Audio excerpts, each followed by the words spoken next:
Buenos días a todas y a todos. Es un gusto estar con ustedes el día de hoy.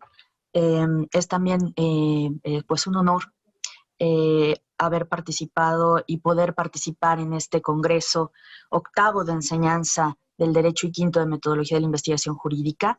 Agradezco la invitación al doctor Enrique Cáceres. Así que para empezar esta mesa, pues cedo la palabra a nuestro primer expositor, el doctor Antonio Rodríguez Jiménez y Leticia Adela Mosqueda, que nos hablarán sobre los capítulos como elementos básicos de desarrollo de las tesis jurídicas.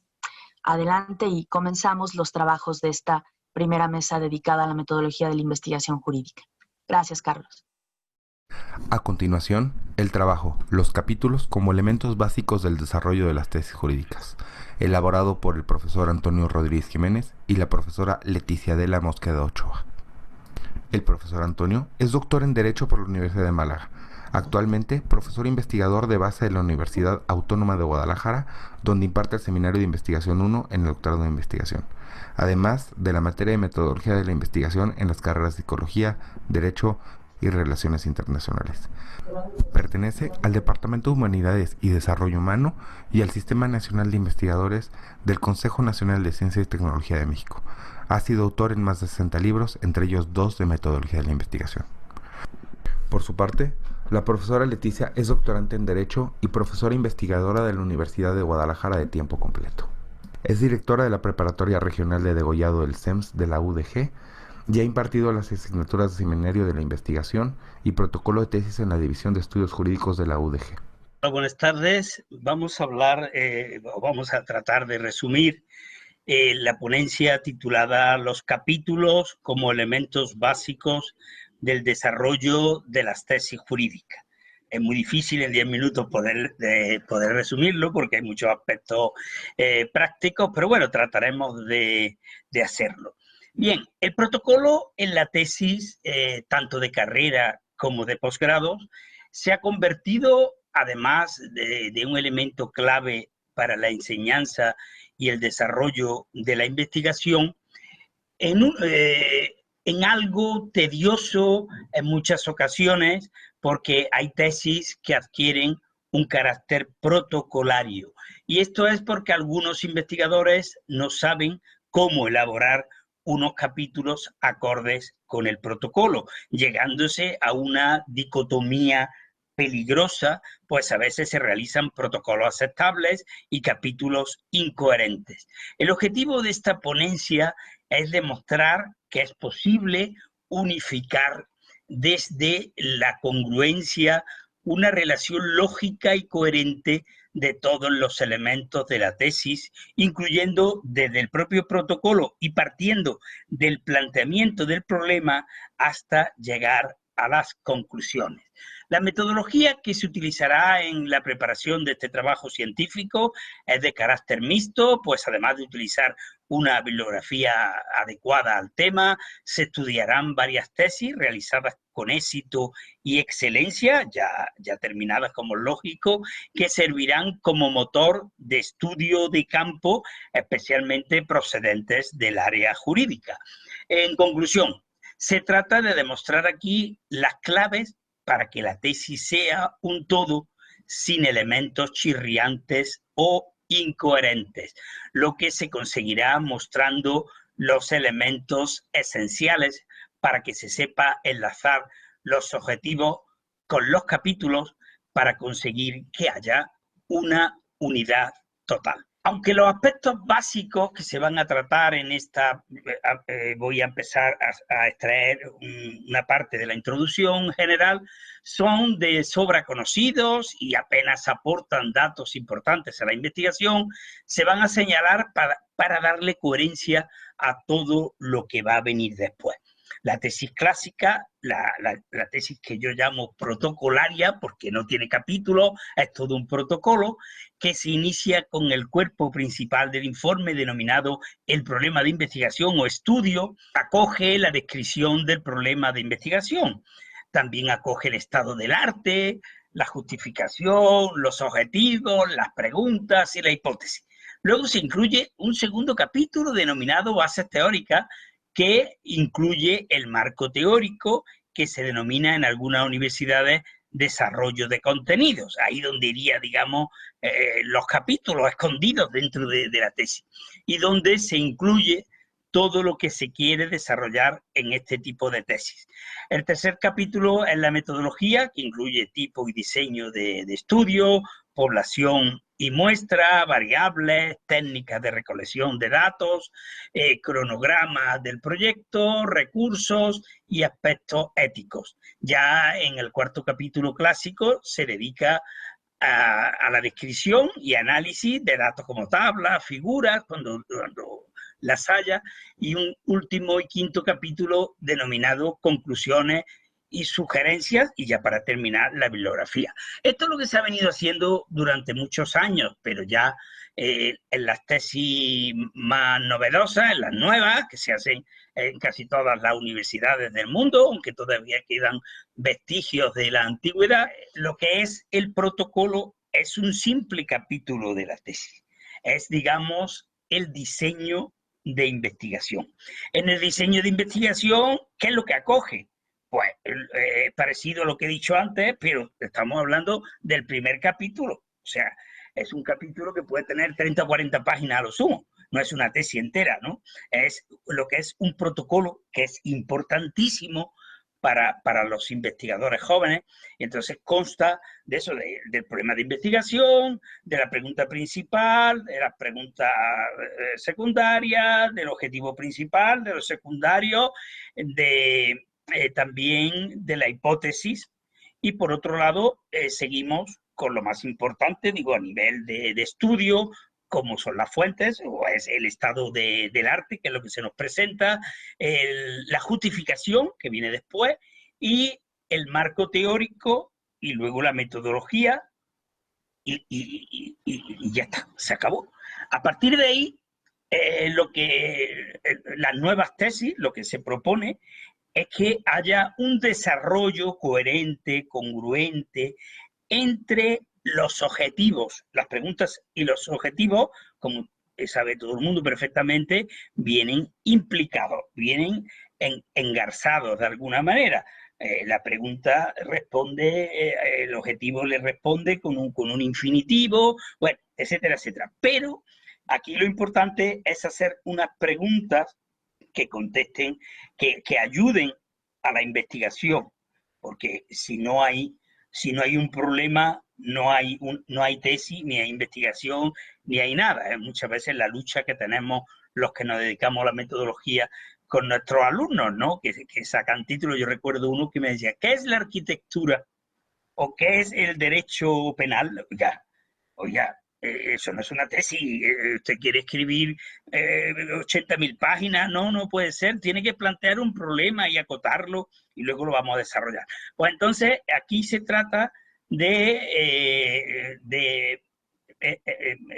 escribir o enunciar unos objetivos muy precisos y muy diferentes que acompañen, que le den valor coherente a la investigación.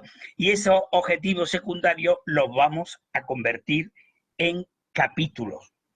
Y esos capítulos, a su vez, vamos a añadirle una serie de subcapítulos, de elementos. El segundo capítulo suele ser el de los antecedentes, la historia del problema que queremos estudiar. Porque las tesis antiguas ponen los antecedentes al principio no podemos poner los antecedentes, los tenemos que poner en el segundo capítulo después de que hemos desarrollado toda la estrategia de investigación que vamos a seguir. Bueno, pues ahí tenemos, si tiene, por ejemplo, si hay en total 5 objetivos, pues los vamos a convertir en 5 capítulos que a su vez vamos a desarrollar con la máxima coherencia y dándole congruencia a la tesis desde el planteamiento del problema hasta las conclusiones.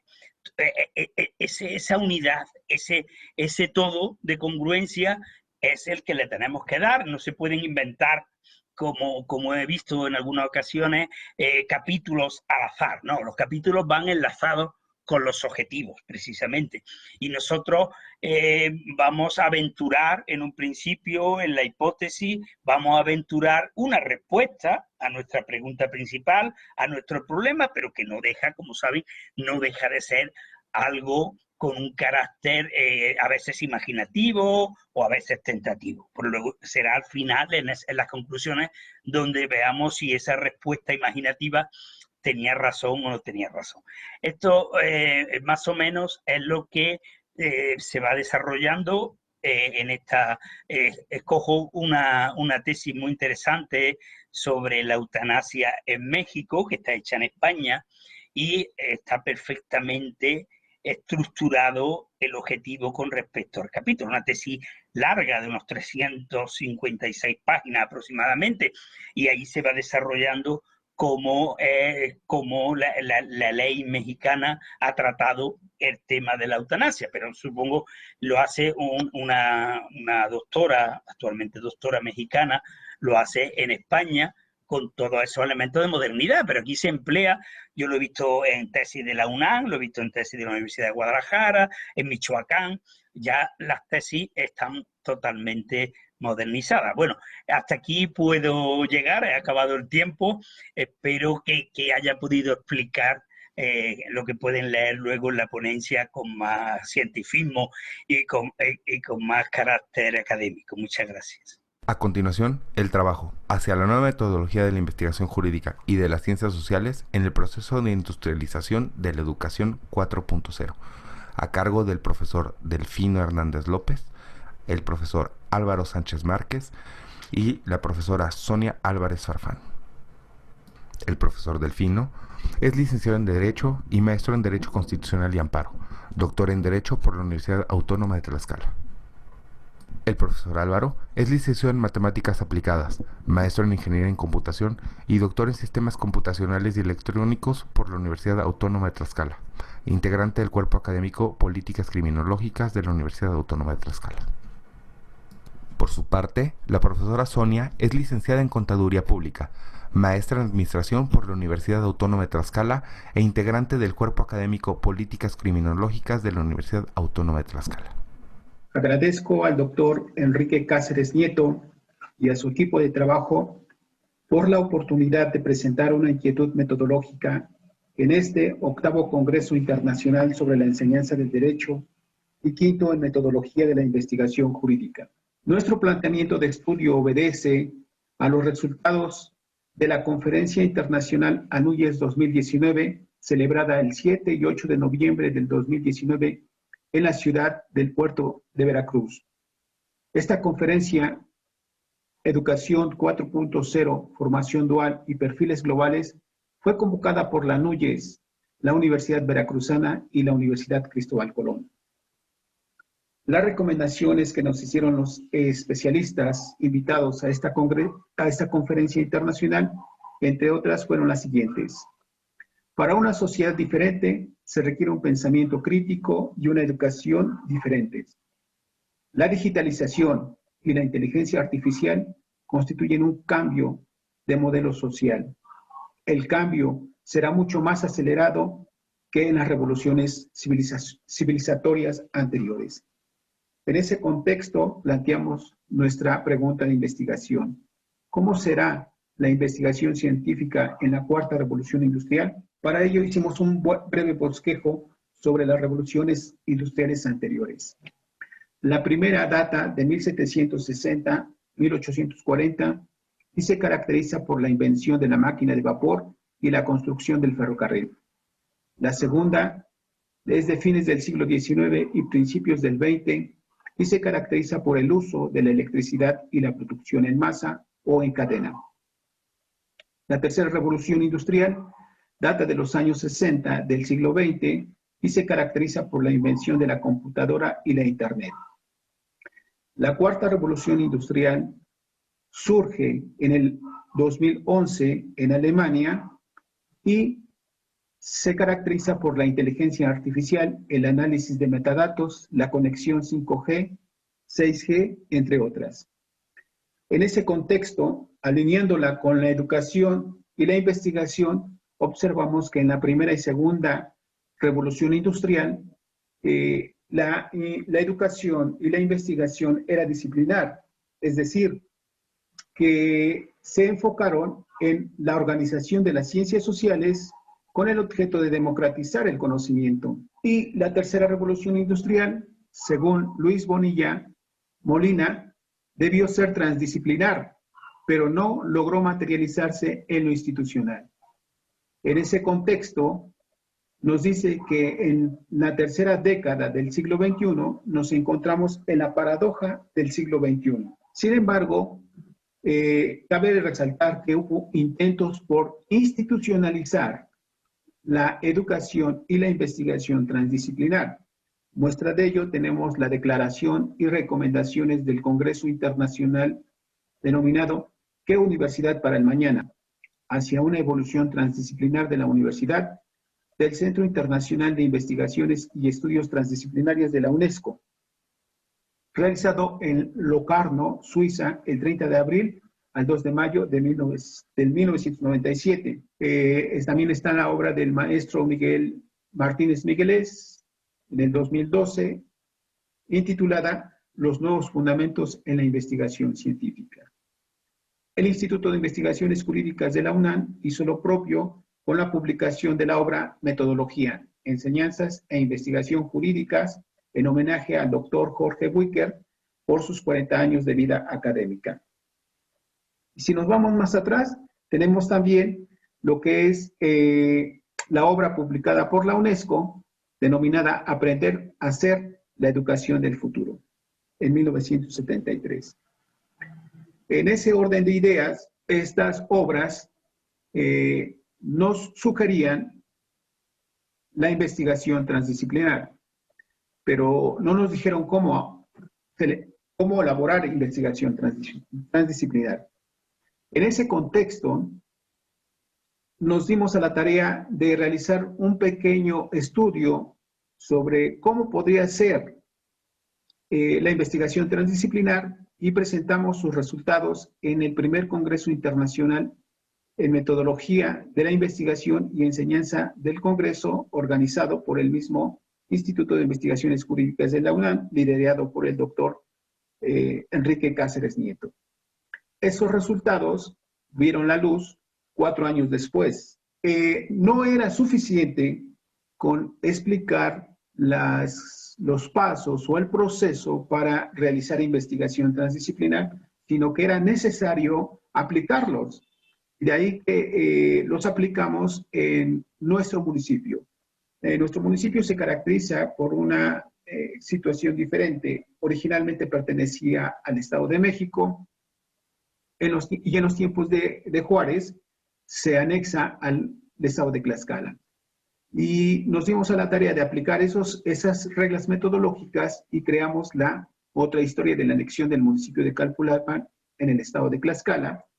Esta obra fue publicada en el 2017 y los resultados los presentamos en el segundo Congreso Internacional en Metodología de la Investigación y Enseñanza del Derecho en noviembre de 2017. Con esa idea, nos regresamos a nuestra fuente de trabajo para alinearlo con el modelo de nuestra universidad, ¿sí?, que contempla la investigación multidimensional, que va de la mano con la investigación transdisciplinar. Socializamos estas ideas con egresados de la licenciatura en Derecho y algunos se interesaron en trabajar en ello. Y el resultado que obtuvimos fue precisamente generar los elementos técnicos metodológicos para generar investigación transdisciplinar en las ciencias sociales basado en el modelo humanista integrador de la Universidad Autónoma de Tlaxcala. Cuando fue presentada esta tesis ante el sínodo para la obtención del grado, este trabajo fue aprobado por mayoría. Y en el momento de deliberación, nos comentaba uno de los integrantes del sínodo, el que no emitió su voto a favor, que era una propuesta extraña, que no era aplicable a las ciencias sociales y mucho menos a la cuestión jurídica. De ahí que no emitió su voto a favor. En ese contexto, lo que nos advierte que aún existe la resistencia a la transformación en metodologías, y eso hace que nos veamos teniendo una línea del tiempo en el oscurantismo. Es decir, parecería que estaríamos en el mesolítico de la prehistoria, en la Edad Media de la historia, y en la desglobalización, según algunos geopolíticos, en la poshistoria. Y si lo cuadramos en la cuestión del proceso de industrialización, tomando las ideas de Walt Whitman Roosevelt, diríamos que nos encontramos precisamente en un momento coyuntural, es decir, en la segunda etapa del proceso de industrialización, que es la reunión de las condiciones preliminares. En ese contexto, para poder transitar de la tercera a la cuarta revolución industrial y no encontrarnos en la paradoja del siglo XXI, lo que proponemos es que en la cuarta revolución industrial la investigación ya no solo debe de ser transdisciplinar, sino también debe ser de análisis. Es decir, que esa investigación transdisciplinar todavía sea analizada, ¿sí? Para poder estar a la par a los requerimientos de los derechos de propiedad intelectual que establece el TECMEC, celebrado, firmado en este año, y eso solo habrá la posibilidad de que podamos entrar a la innovación. Si no cambiamos si no transformamos nuestra mentalidad sobre la metodología y las nuevas técnicas de la investigación en esta nueva etapa, pues los resultados que obtendríamos quedarán desfasados a esta nueva realidad. De ahí que esa es nuestra propuesta en este nuevo proceso de la industrialización de la educación 4.0. Por su atención, muchas gracias. A continuación, el trabajo, revistas jurídicas y universidades latinoamericanas según el ranking CIMAGO, a cargo del profesor Hugo González Aguilar, que es doctor en Psicología Educacional y Tutorial, abogado y docente con experiencia en investigación y docencia universitaria en pre- y posgrado, docente en la Universidad Autónoma del Perú y la Universidad Nacional Mayor de San Marcos. Ha sido miembro del Club de Detectores de la Fundación del Español Urgente y ha publicado manuscritos de su especialidad en distintas revistas. Les saluda Hugo González Aguilar, docente e investigador de la Universidad Autónoma del Perú. El objetivo es analizar el desarrollo de las revistas jurídicas de universidades latinoamericanas según el ranking Ishimago. Es bueno tener en cuenta primero la misión de la universidad entre formación, investigación, relación con el contexto. Lo que más predomina, lo más importante en este caso para la presente ponencia es la investigación. Y esta investigación precisamente se difunde a través de las revistas científicas. Y en el caso de las revistas científicas o de la investigación jurídica en Latinoamérica, según Whitter y Pavón, sostienen que predomina el paradigma dogmático y no toman en cuenta, por ejemplo, el enfoque interdisciplinar, el enfoque de la complejidad que nos permitiría entender mejor los problemas sociales desde el ámbito jurídico. Algunos criterios que se tienen en cuenta para evaluar la calidad de las revistas, por ejemplo, los criterios o indicadores bibliométricos que consisten pues en medir, ¿no?, la producción y la difusión de la ciencia, el índice de citas. Otro punto importante también es la evaluación investigativa que se realiza a través de rankings internacionales. En este caso, por ejemplo, para acceder a la base de Scopus, para acceder a la base de Voz, ¿no? El ranking de Ishimago de revistas, en este caso, de 751 revistas jurídicas que están en Scopus, 36 pertenecen a Latinoamérica, y el cual pues representa un 4.7%, que es muy reducido. Sobre el ranking de universidades en Ishimago, en Latinoamérica son 23 universidades, de las cuales solamente 12 publican revistas en la base de Scopus, entre 1 a 6, ¿no? Y obviamente en el ranking de universidades lo que más se prioriza precisamente es la investigación, ¿no? Entre otros criterios más, por ejemplo, el impacto social. En esta tabla, por ejemplo, podemos ver las 12 revistas, las 12 universidades con las publicaciones de revistas en la base de Scopus. En este caso, por ejemplo, tenemos 7 revistas que pertenecen a 7 universidades y 4 universidades que publican o que tienen dos revistas, por ejemplo, Católica de Chile, por ejemplo, la Universidad de Chile también tiene 2, Externado de Colombia tiene 2 y la Universidad de Brasilia también tiene 2. Un caso muy particular es la Universidad Nacional Autónoma de México, que tiene 6 revistas en Scopus. Ahora, lo más importante también acá es tener en cuenta el cuartil. ¿En qué cuartil están las revistas jurídicas de Latinoamérica? Generalmente están prácticamente en las últimas, están entre el cuartil 3 y el cuartil 4. Significa que los artículos que se difunden a través de estas revistas no son muy citados, ¿no?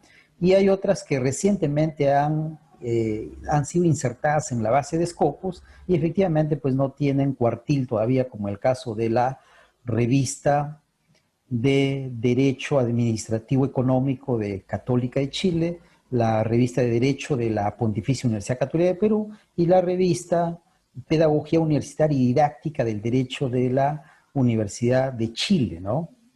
Todavía no tienen cuartil porque recientemente han sido insertadas en Scopus. Otro aspecto central a tener en cuenta es también el tipo de manuscritos y las temáticas que desarrollan. En este caso, por ejemplo, casi la mayoría tienen artículos doctrinales, comentarios de leyes, de jurisprudencia, recensiones, algunos informes, reseñas, etcétera, ¿no? Y también coinciden en las temáticas. Por ejemplo, generalmente están las temáticas de comercial, constitucional, civil, internacional, derecho administrativo, derecho social, derecho internacional, ¿no? Y otras más. En este punto también es importante, por ejemplo, tener en cuenta que la tendencia en investigación es el aspecto multi, inter o transdisciplinar. En este caso, por ejemplo, la revista Norteamérica de la UNAM sí establece estudios multidisciplinarios, por ejemplo, ¿no? Que son aspectos muy importantes a tener en cuenta. Las demás universidades con las revistas que han insertado en la base de Scopus también coinciden, por ejemplo, en artículos doctrinarios, de jurisprudencia, análisis de leyes, etcétera, ¿no? Pero también acá hay otro punto interesante.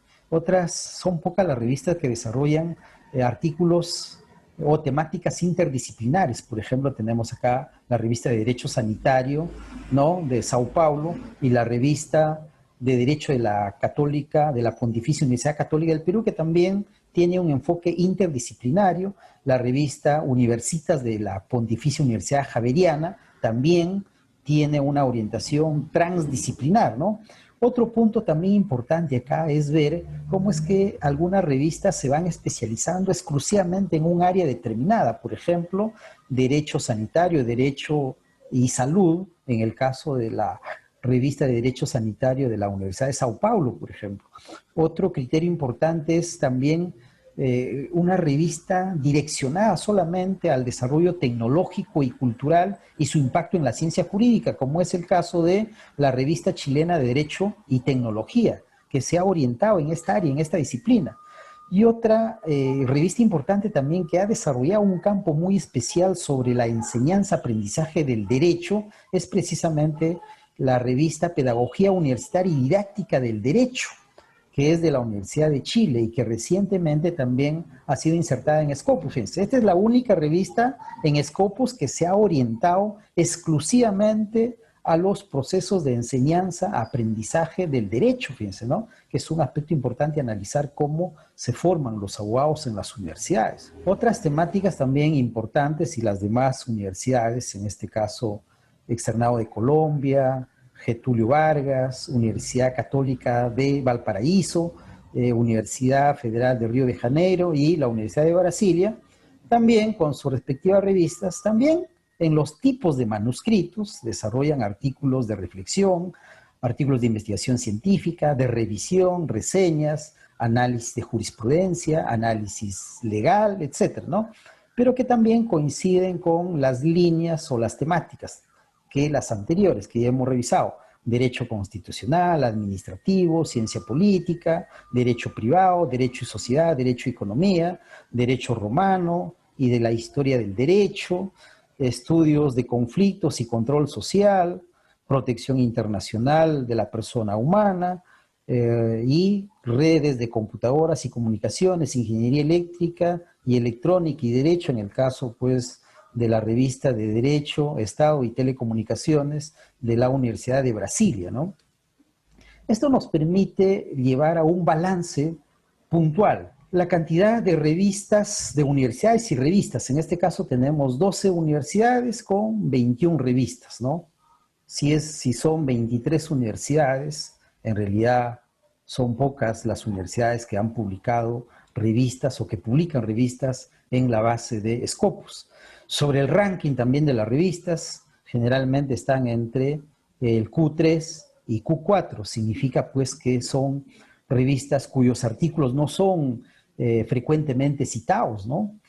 También los tipos de manuscritos, generalmente predominan pues los artículos doctrinarios o los artículos de investigación, y también los comentarios a las leyes y a la jurisprudencia, y entre ellos también otros aspectos que son recurrentes son las reseñas.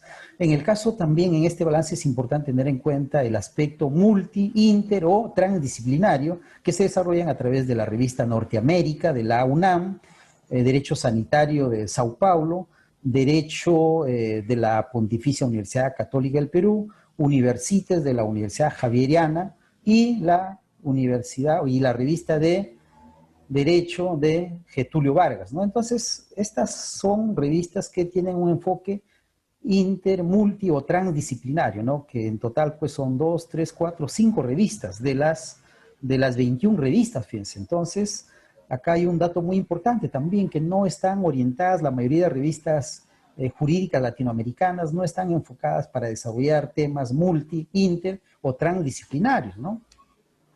Por lo tanto, llegamos a algunas conclusiones que son fundamentales. El número de revistas por escuelas o facultades de derecho es reducida en la base de Scopus. El cuartil de las revistas jurídicas latinoamericanas son bajos o están entre el cuartil 3 y 4, lo que significa que no son muy citadas. Son reducidas las revistas que publican artículos multi, inter o transdisciplinarios.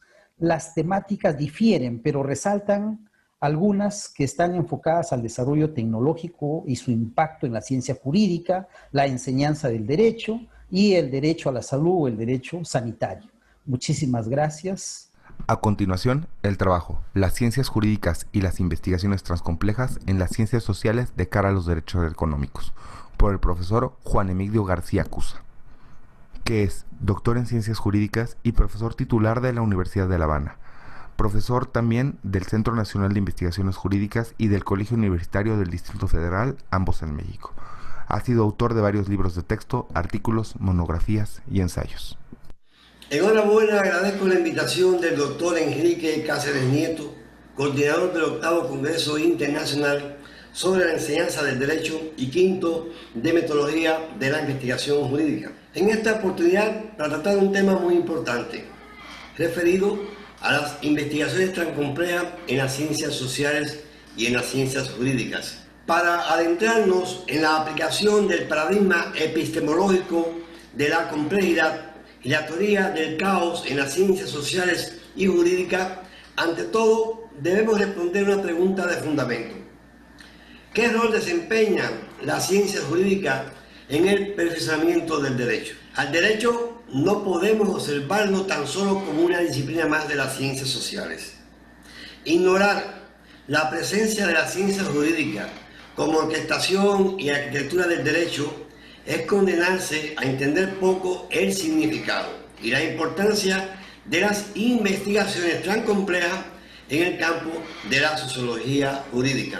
Los sistemas sociales y económicos y las políticas que hoy se disputan la eficacia y la calidad de su derecho positivo o derecho real, modelos capitalistas y modelos socialistas, por muy diferentes o similares que desde las investigaciones sociales, políticas y económicas se puedan valorar sus analogías, sus debilidades, fortalezas y amenazas, a partir de resultados basados en paradigmas y protocolos que informan los métodos de la observación, los métodos deductivos e inductivos, los métodos basados en los cambios cuantitativos y cualitativos, en su conceptualización de la dialéctica, incluso el propio método del derecho comparado.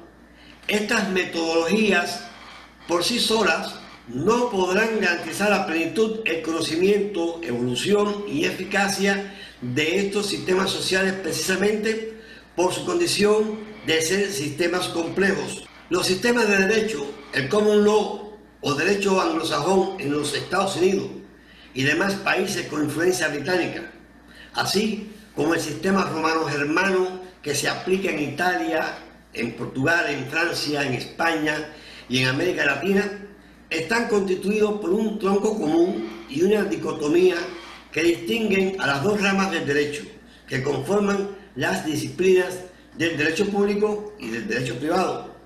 Cada una de estas disciplinas, para su desempeño justiciero, actúan a partir de métodos propios. Las disciplinas que conforman la rama del derecho civil se caracterizan por acciones horizontales de coordinación, igualdad entre las partes en busca de llegar a soluciones compensatorias y equilibradas por la vía de acuerdos.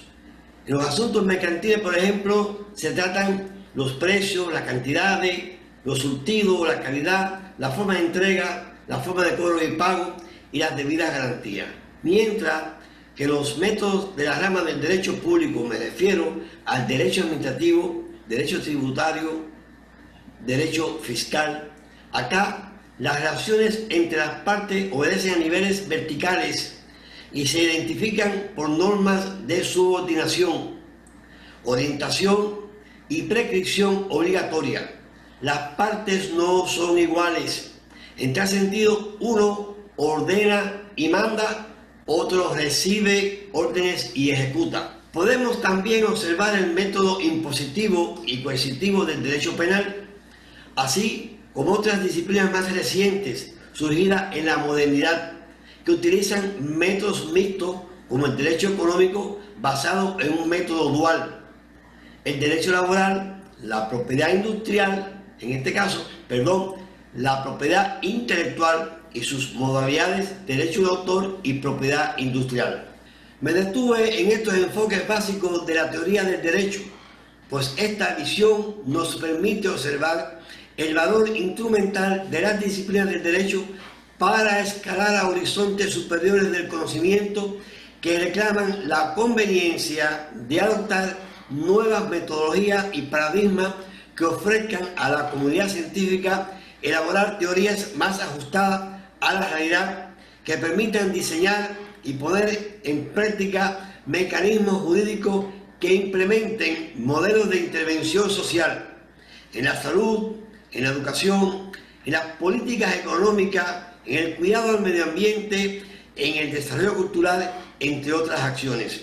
Definitivamente la obra que estamos presentando pretende mostrar el carácter indiscutible de la ciencia jurídica como patrona del sistema de derecho en una sociedad determinada. En este sentido, podremos entonces caracterizar enfoques basados en la holística jurídica, que nos permite acercarnos al conocimiento de los principios y métodos propios de las disciplinas del derecho, derivados de la observación y el razonamiento a partir de un determinado cúmulo de informaciones y datos que, estructurados sistemáticamente, ofrecen la comprensión y la comprobación de la validez y eficacia de una determinada norma jurídica, además de las posibilidades reales de su avance por la vía de un pensamiento de conectibilidad, de relaciones contextuales, de interpretación y de la realidad nacional a través de respuestas jurídicas. Lo que denomino desde la argumentación holística jurídica la problematización del derecho, ir del todo a las partes, conociendo tanto el derecho sustantivo como el derecho procesal, sus principios y métodos propios, es decir, del texto o norma jurídica vigente al contexto o momento social y de ese contexto a un nuevo texto perfeccionado. Mientras puedan tener en la versión plana de esta obra, recomiendo la lectura de una monografía de mi autoría titulada La eficacia jurídica y el agotamiento del modelo social y económico denominado socialismo real o socialismo científico, publicada en el compendio del doctor Enrique Cáceres Nieto, Pasos a una revolución en la enseñanza del derecho en el sistema romano-germano. Hoy el mundo vive momentos difíciles donde no escapa ningún país y sus modelos políticos y económicos a la catástrofe ecológica que ocasionan el efecto invernadero, la contaminación a las aguas, las pandemias que están originando graves crisis económicas en momentos que naciones basadas en su potencial militar se amenazan unas a otras creando posibles guerras nucleares.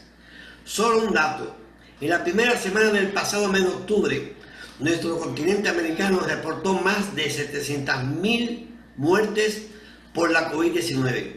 Hemos perdido mucha más vida en nuestras naciones americanas por la pandemia del coronavirus, tantas o más que las ocurridas en la Segunda Guerra Mundial.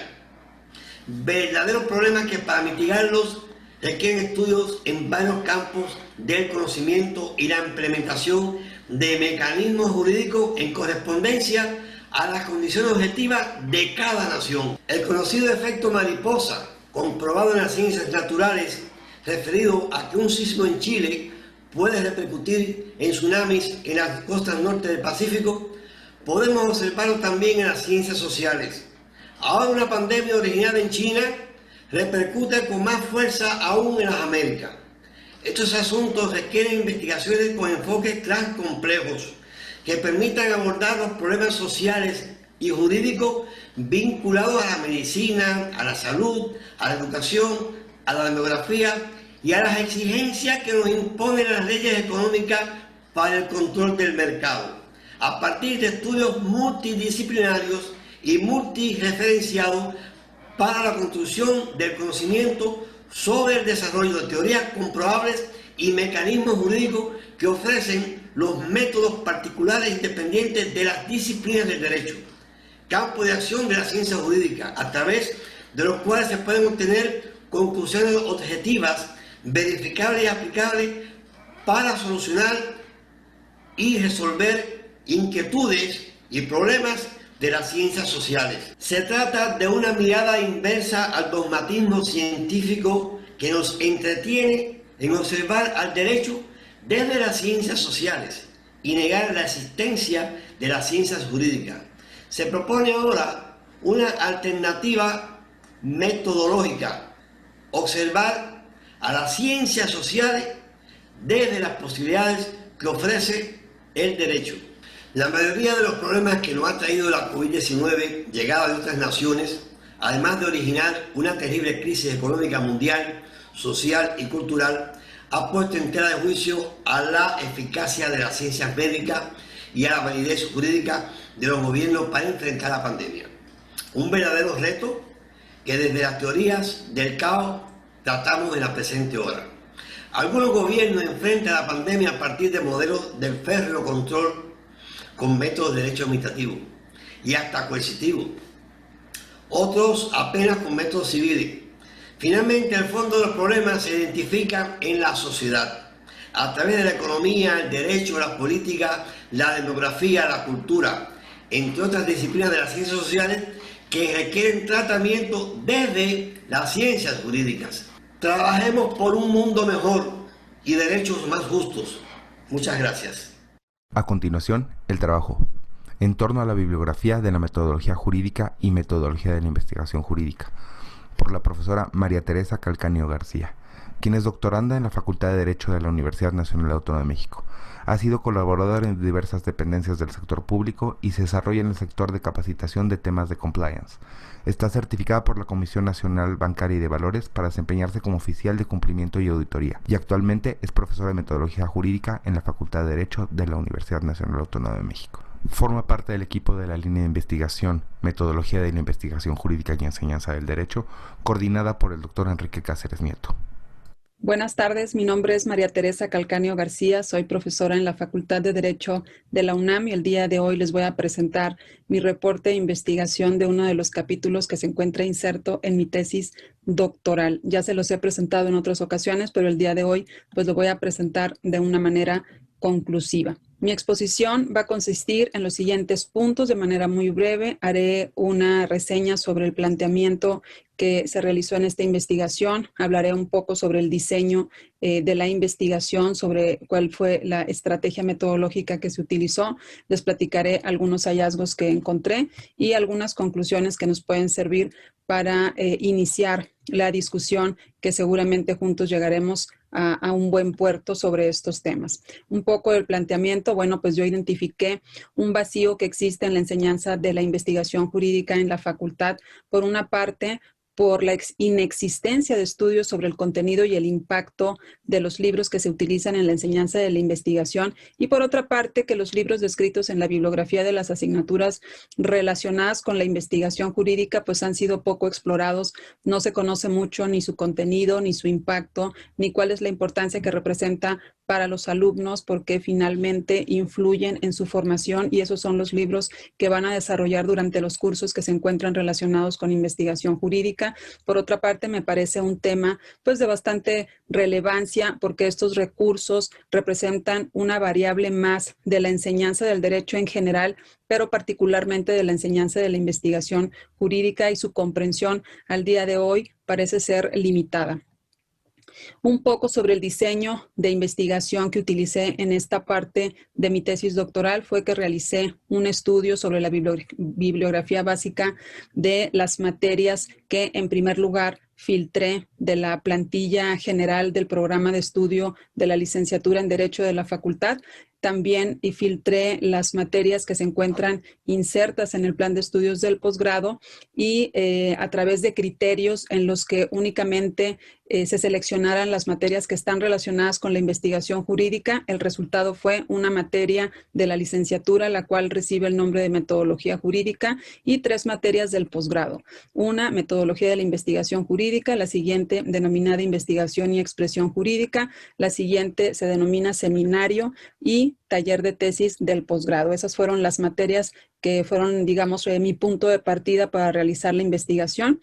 Posteriormente, realicé una búsqueda de antecedentes y del estado del arte de la literatura, buscando investigaciones que tuvieran como finalidad analizar el contenido de los libros de texto de la bibliografía de asignaturas que estuvieran relacionadas con la investigación jurídica en las facultades de Derecho, tanto del país como a nivel internacional. Los resultados fueron negativos, pero lo que sí encontré fueron estudios similares, con objetivos similares, pero ellos se basaban en la revisión de libros de primaria, de secundaria y de preparatoria. De ellos traté de adecuar su metodología. Ellos tomaban como base los estándares curriculares de las asignaturas. Traté de buscar si en la facultad existen estándares curriculares para cada una de las asignaturas. También el resultado también fue negativo.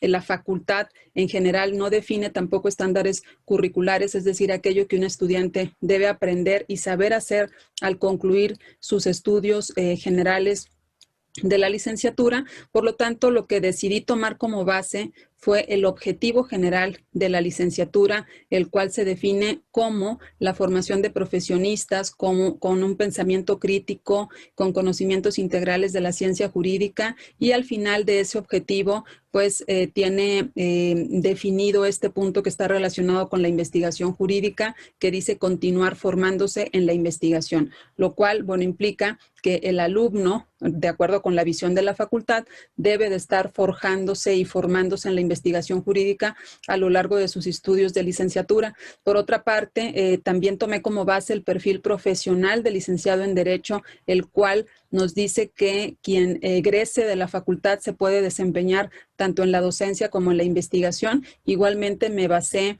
en lo que se define como misión y visión de la facultad.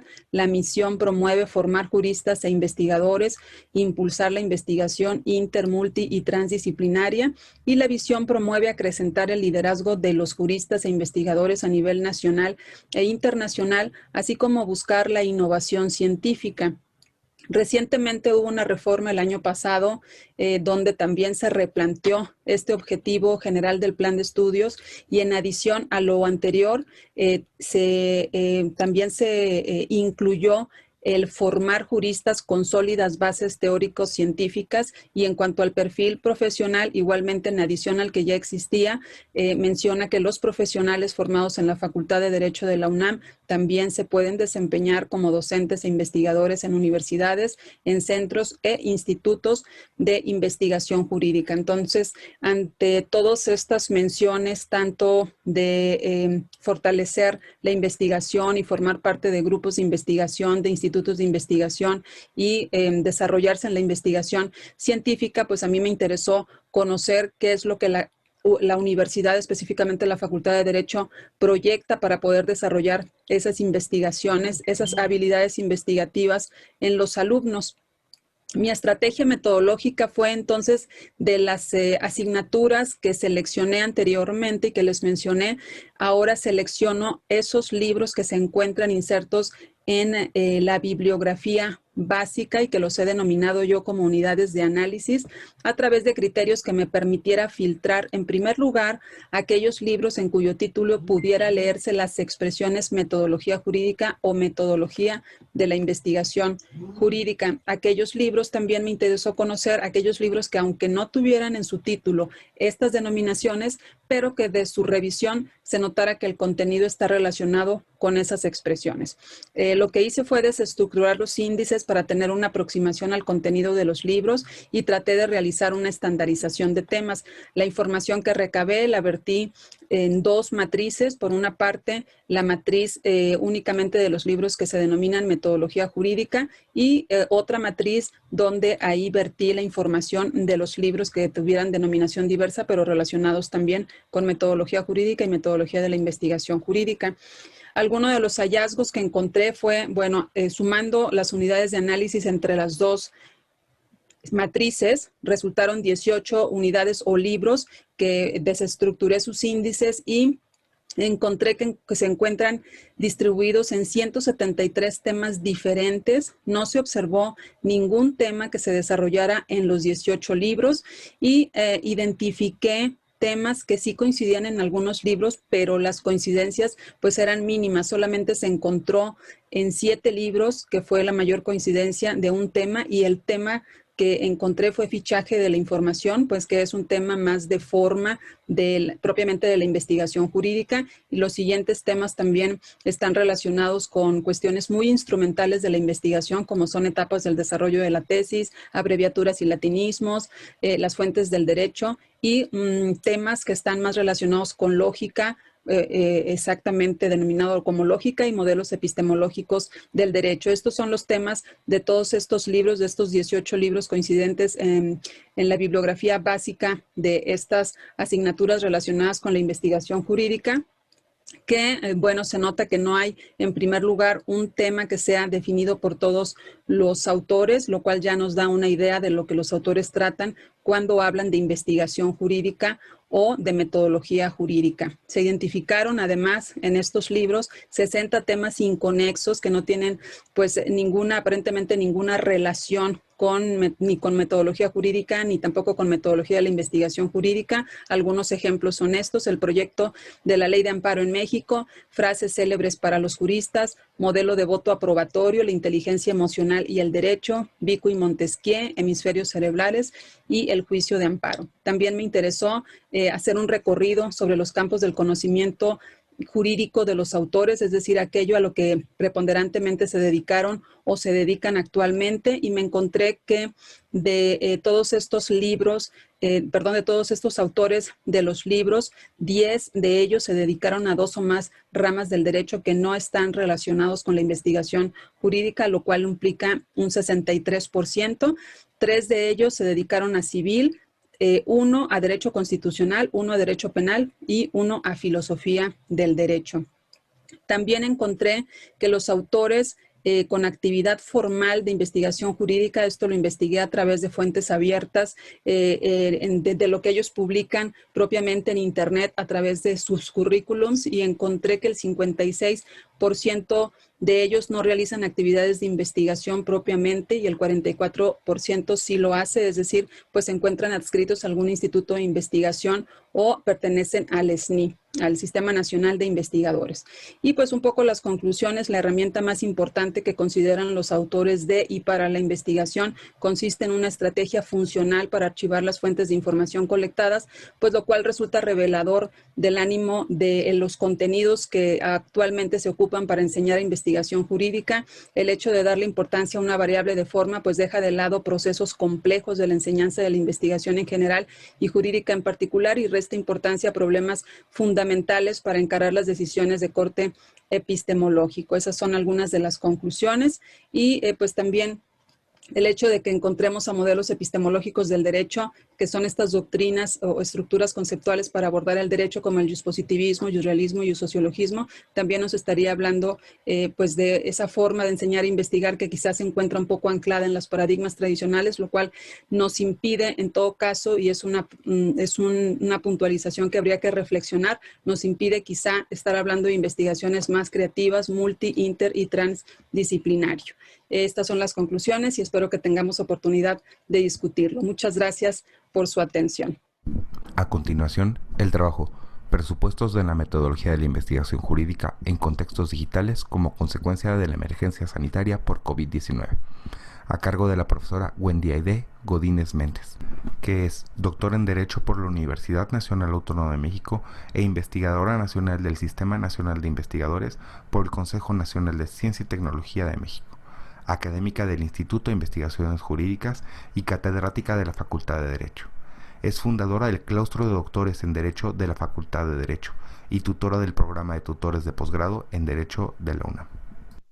Hola, es un gusto estar el día de hoy con todas y todos ustedes. Quiero agradecer en primer lugar la invitación al doctor Enrique Cáceres para participar en este congreso y de igual forma a su equipo de trabajo por la organización del evento.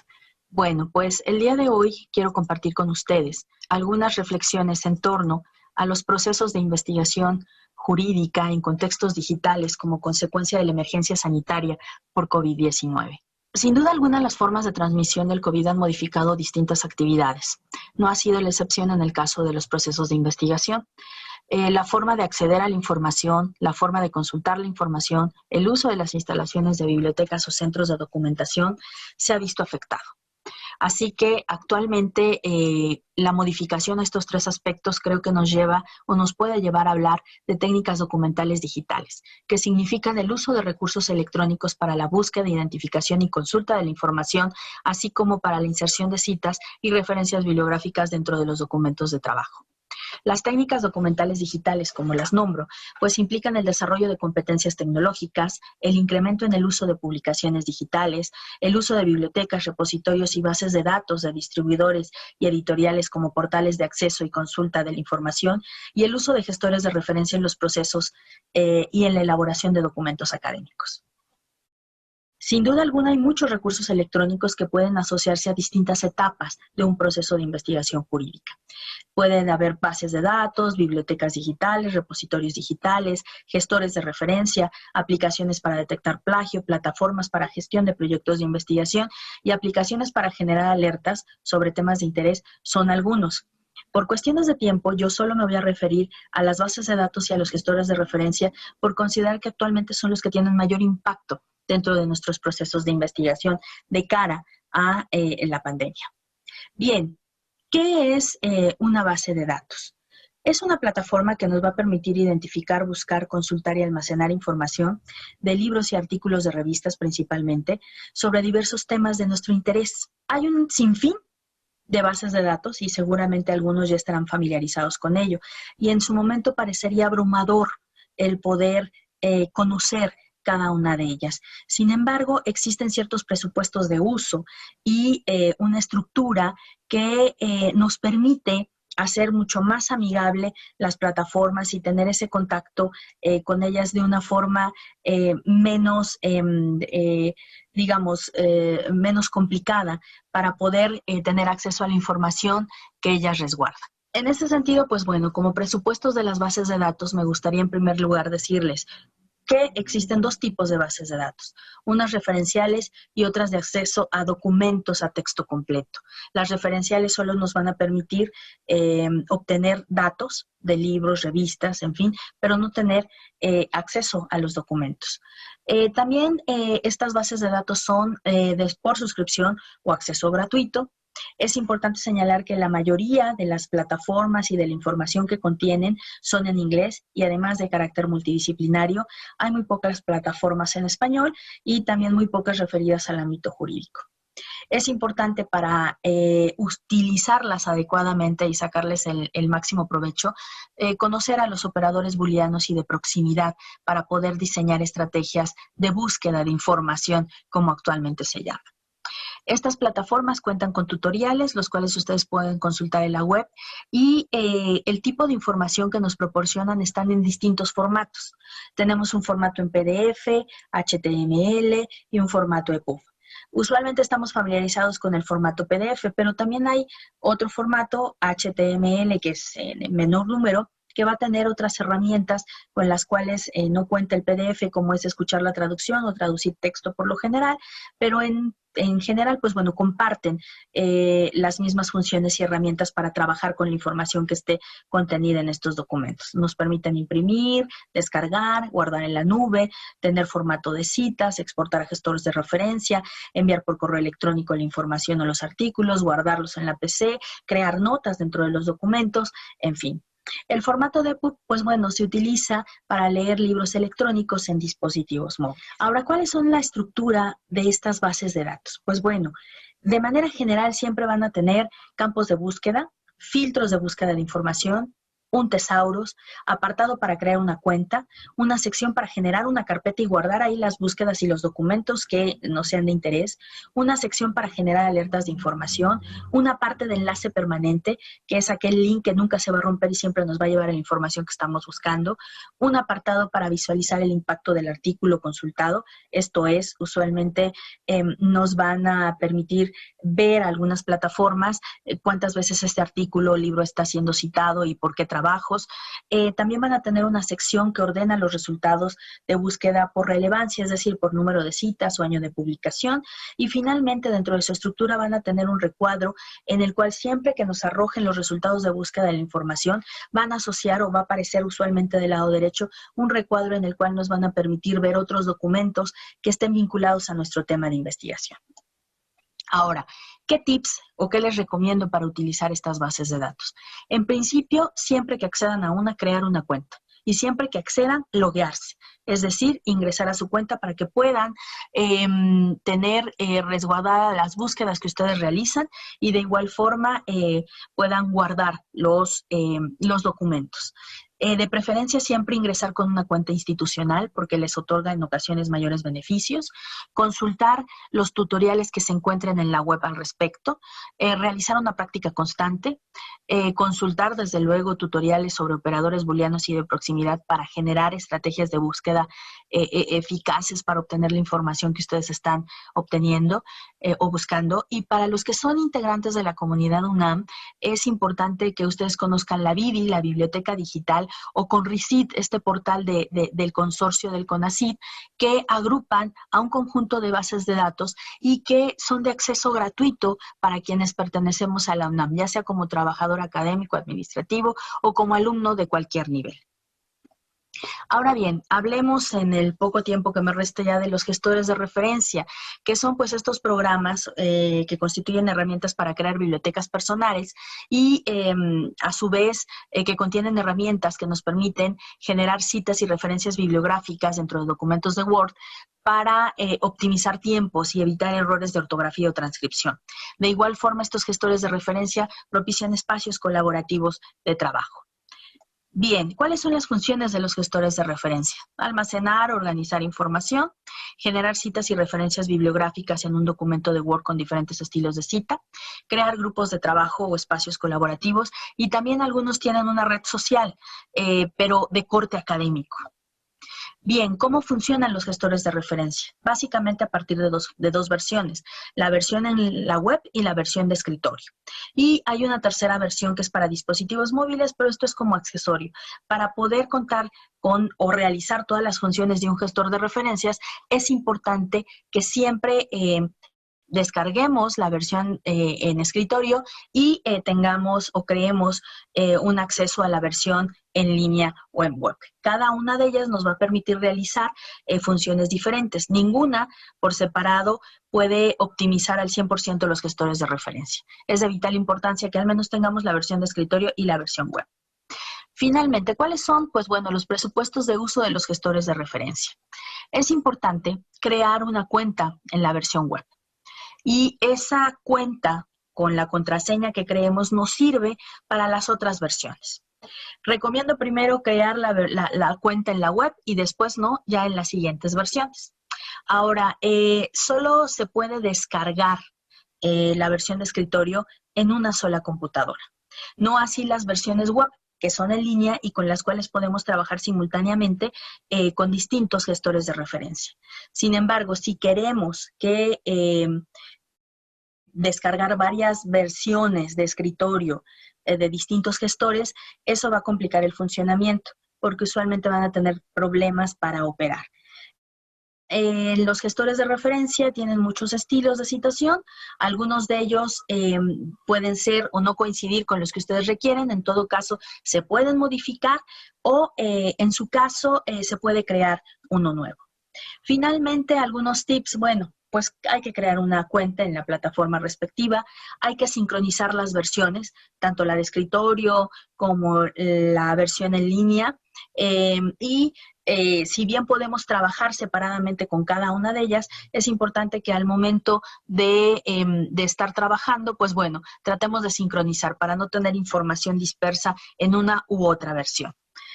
Pues finalmente espero que esta breve exposición haya sido de utilidad para poder entender lo que ahora yo llamo técnicas documentales digitales que utilizan básicamente los recursos electrónicos en diversas etapas de los procesos de investigación y de manera muy concreta en la identificación, búsqueda y consulta de información. Muchas gracias, pues quedo atenta a sus preguntas. Y concluimos con las presentaciones en la Mesa 1, Metodología de la Investigación Jurídica, moderada por la profesora Wendiaide Godínez Méndez. Les agradecemos su atención y continuamos con la ronda de discusión. Favor de enviar sus preguntas y comentarios a través del chat. Como les comentaba, esta mesa, sin duda alguna, como se han podido percatar, fue una mesa llena de muchas ideas que sin duda alguna se deben considerar para nutrir la enseñanza de la metodología de la investigación jurídica. Cada una de las ponencias que tuvieron a bien nuestros expertos en compartir con el foro generó puntos que creo que en los cuales debemos tener mayor atención al momento de transmitir todos estos conocimientos, tanto desde la redacción del protocolo de investigación como en los procesos mismos de investigación cuando estamos analizando el estado del arte, así como las posturas epistemológicas que tienen que ir sustentando estos procesos de investigación. Hay sin duda alguna, bueno, algunas preguntas que pues están planteando desde Facebook Live y desde el chat de la sesión de Zoom.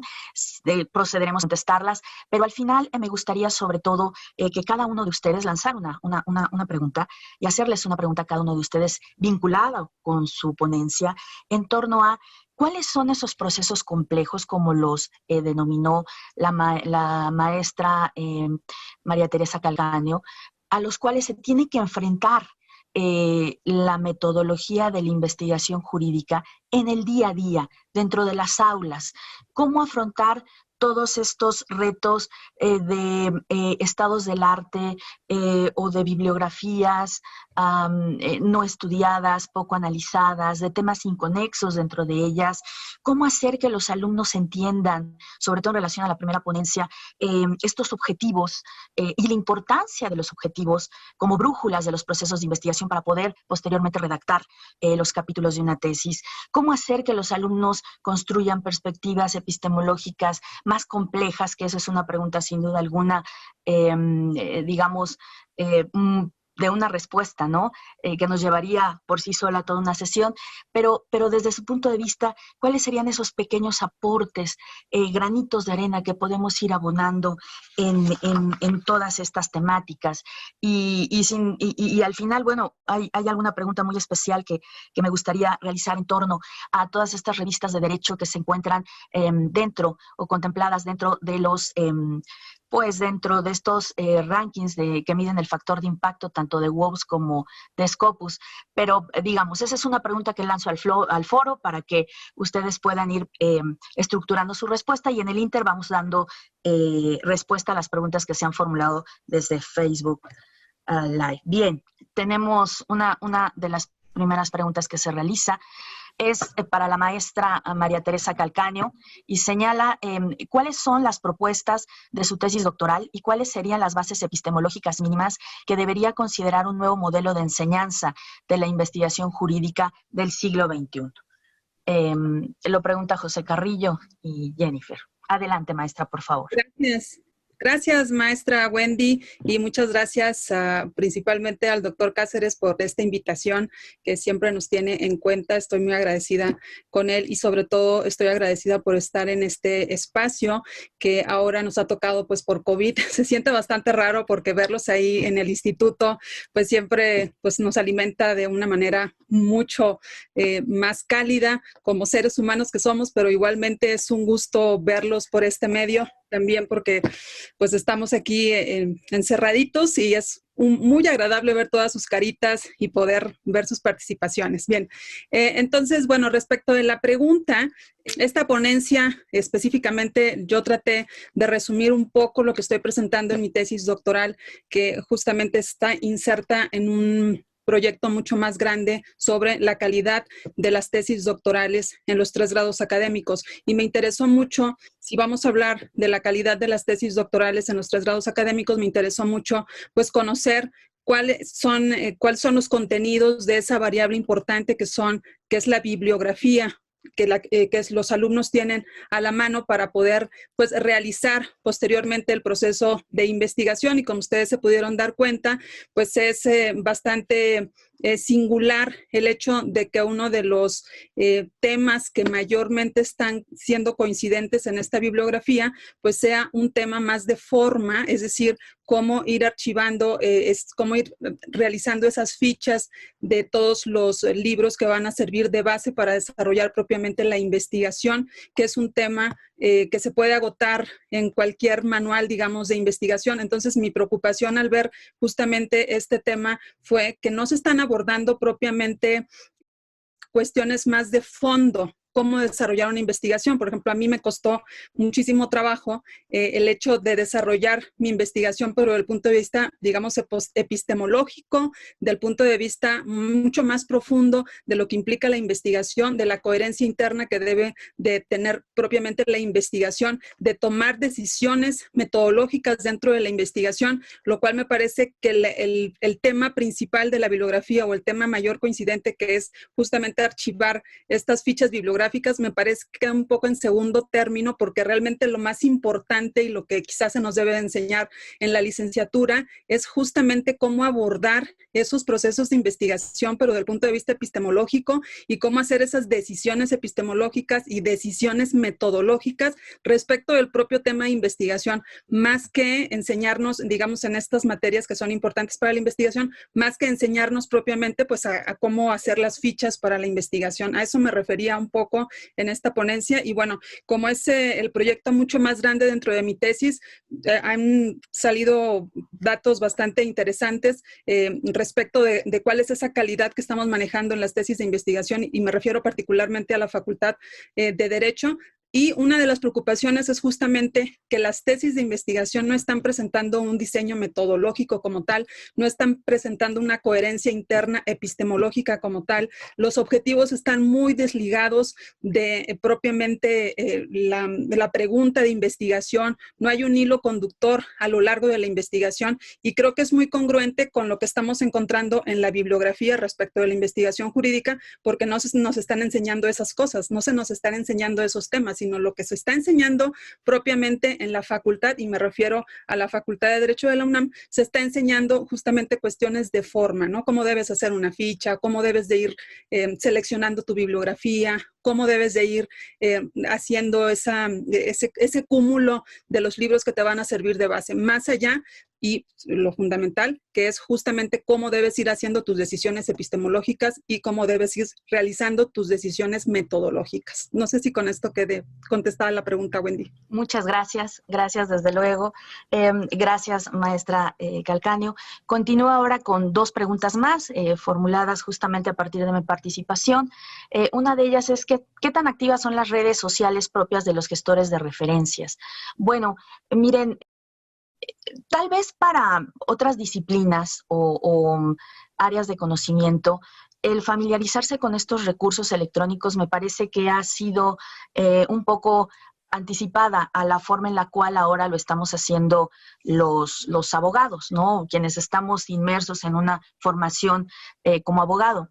De hecho, creo que justamente a partir de esta situación de pandemia que vivimos y la necesidad que tenemos de encontrar fuentes de información, de acceder a ellas, de consultar, es que ha puesto los reflectores en esta parte tecnológica que ha existido desde hace muchísimo, sí, desde hace unos años, pero que muchos estudiantes, que muchos investigadores, que muchos profesores están descubriendo recientemente a la luz de esta necesidad. Así que en relación, bajo este contexto, ¿no? ¿Qué tan activas son las redes sociales propias de los gestores de referencia? Hay una actividad importante.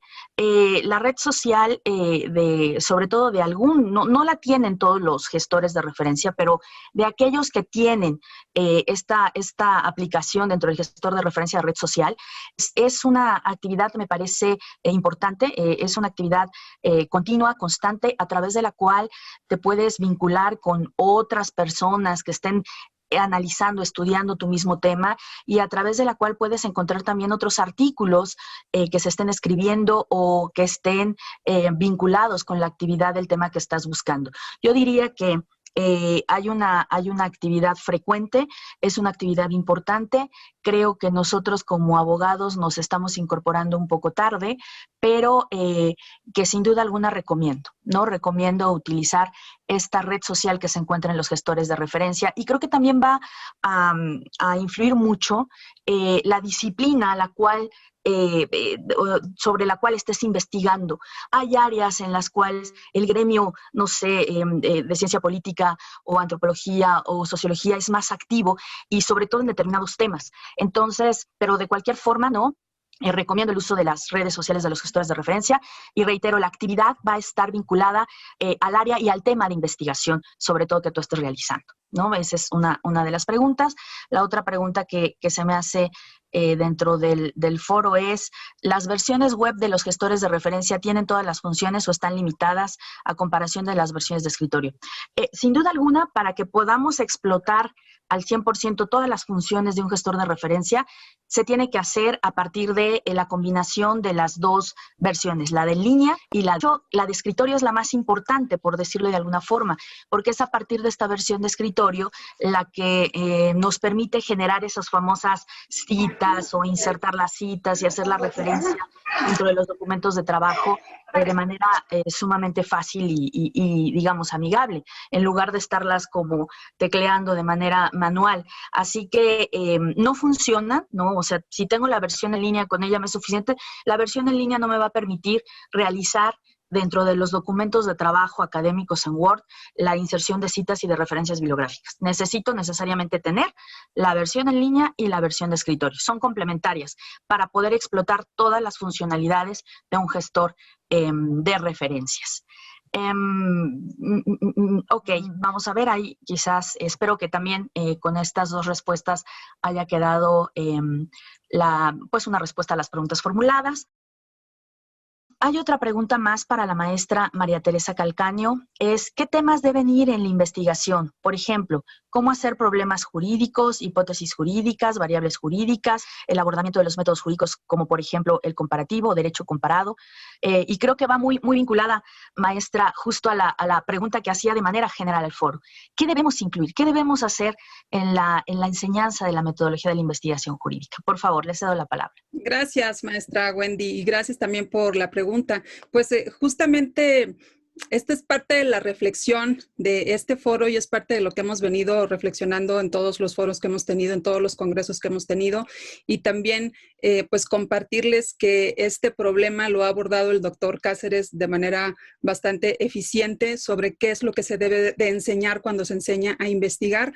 Pues lo vamos a seguir reflexionando, pero definitivamente se debe de enseñar precisamente a cómo realizar esas decisiones de carácter epistemológico. El doctor ha echado a andar desde hace ya varios años el laboratorio de innovación metodológica, del cual pues me ha hecho el favor de incluirme y que me sirvió mucho justamente para elaborar mi tesis doctoral, y ahí me di cuenta que justamente yo no tenía las bases para realizar pues una investigación, porque ni siquiera tenía una base para poder realizar las decisiones que forman parte de esa investigación, sobre todo de carácter epistemológico, sobre todo de fondo, sobre todo de qué es lo que me voy a encontrar al realizar la investigación, no tanto si voy a incluir esta clase de métodos que normalmente se nos enseñan en la facultad, que es el método deductivo, que el método inductivo, que el métodos, digamos, que a lo mejor en algunos casos ni siquiera son métodos, sino únicamente son formas de razonar.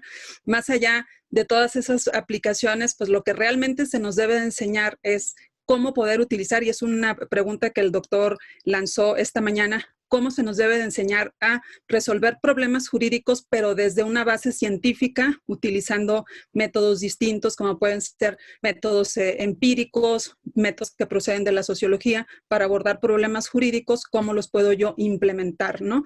Y la idea de revisar la bibliografía de las materias que tienen que ver con metodología de la investigación es precisamente eso, que yo lo que veo es un nicho impresionante, es un campo que no está explorado y que necesitamos discutir más al respecto. ¿Qué es lo que vamos a incluir en un futuro en los libros que hablen sobre metodología de la investigación jurídica? Ya no podemos seguir incluyendo pues este tipo de métodos deductivos, métodos inductivos o cómo hacer un protocolo, sino que tenemos que incluir temas precisamente sobre cómo abordar problemas jurídicos, pero con anteojos y con bases científicas. Continuando con las preguntas, una pregunta para el maestro Hugo González Aguilar. Maestro, si pudiera hablarnos de cuáles son o reiterarnos cuáles son las revistas de derecho que se encuentran justamente indexadas o incorporadas dentro de pues estos factores de impacto, estas métricas que elabora la empresa de Elsevier a través de su plataforma Scopus. Bien, vemos más o menos muy buenas tardes a la mesa, señorita Wendy. Agradecer al maestro Enrique Cáceres Nieto por la invitación. Efectivamente, todos estos temas realmente están relacionados porque de una u otra manera, pues las revistas científicas indexadas en esta base de Scopus, que hemos hecho algunas indagaciones, básicamente pues permiten esa comunicación científica jurídica, ¿no?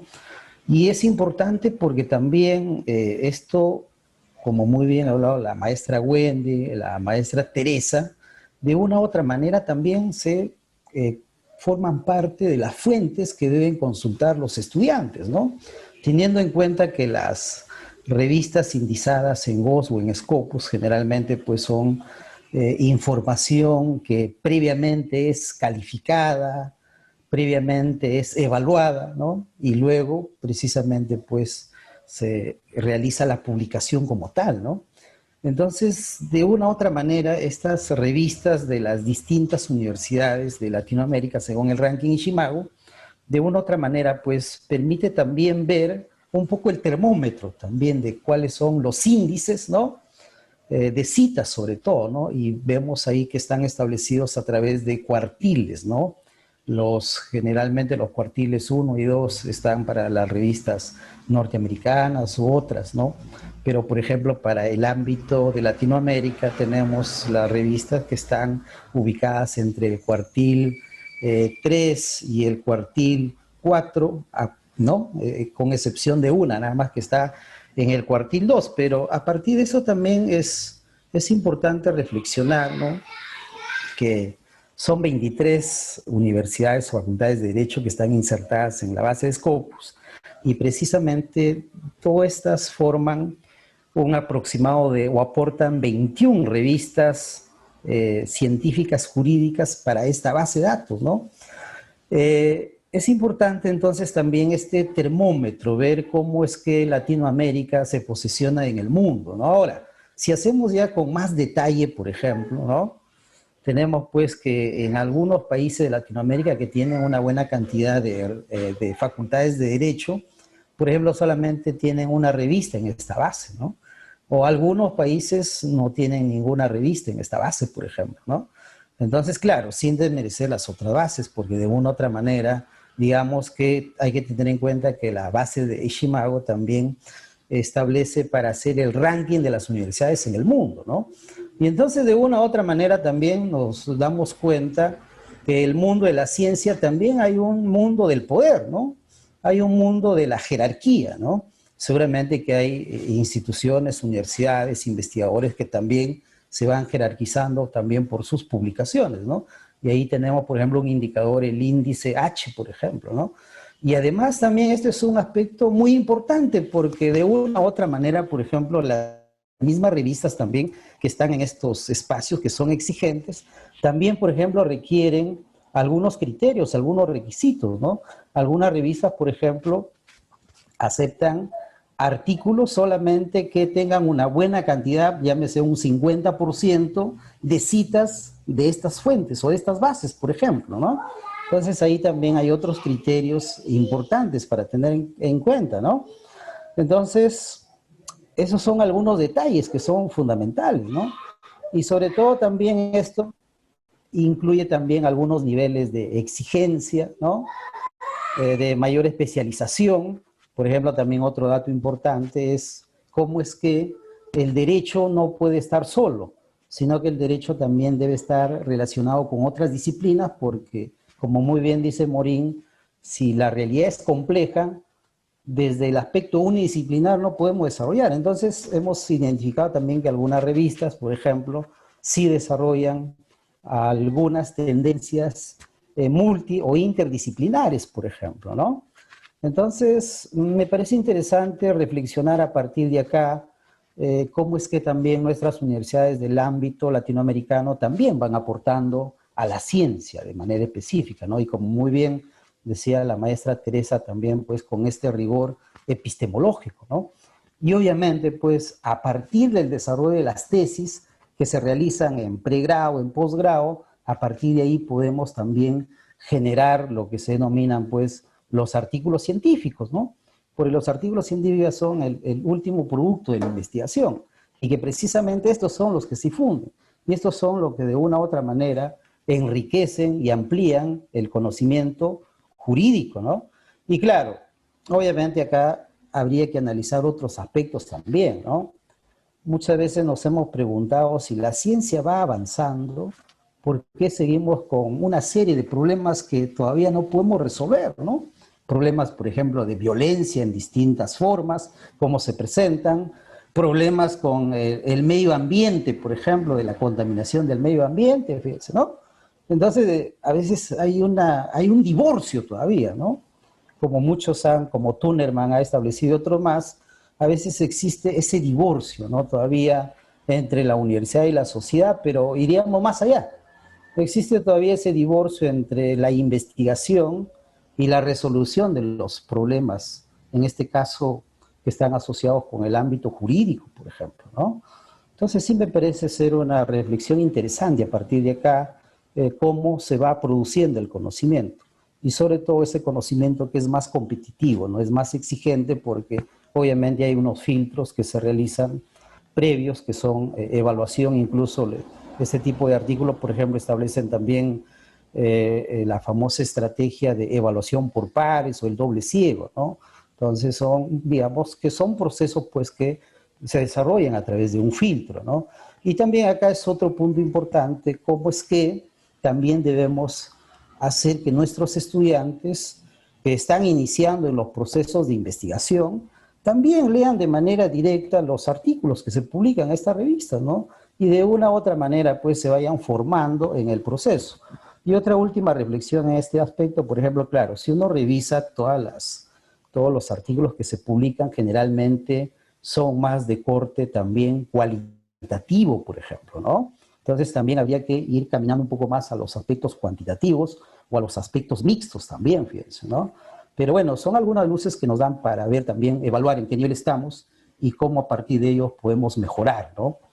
Muchísimas gracias, maestra Wendy, por la edición de la mesa. Bueno, cerremos entonces, la mesa ha dado ya el tiempo que estamos en los límites para terminarla. Sin duda alguna, reitero, ha sido una mesa sumamente interesante de nuestros ponentes durante el desarrollo de esta sesión.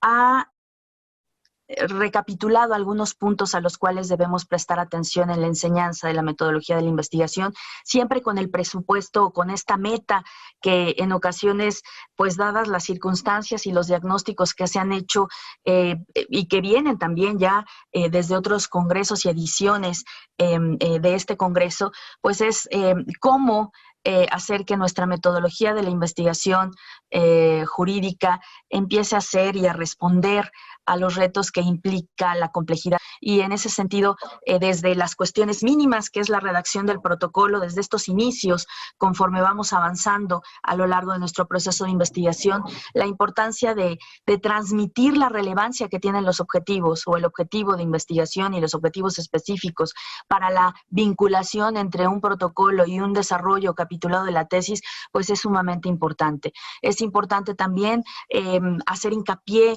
en las nuevas posturas epistemológicas que sin duda alguna se han desarrollado en los últimos años y que pueden traer una visión más multi-interdisciplinaria a los estudiantes, abrir un poco estas posturas para que se puedan hacer todo este tipo de investigaciones y de tipos de investigación que el doctor Cáceres identificó en su ponencia, unidisciplinares, multidisciplinares, transdisciplinares, que sin duda alguna es como el objetivo a alcanzar.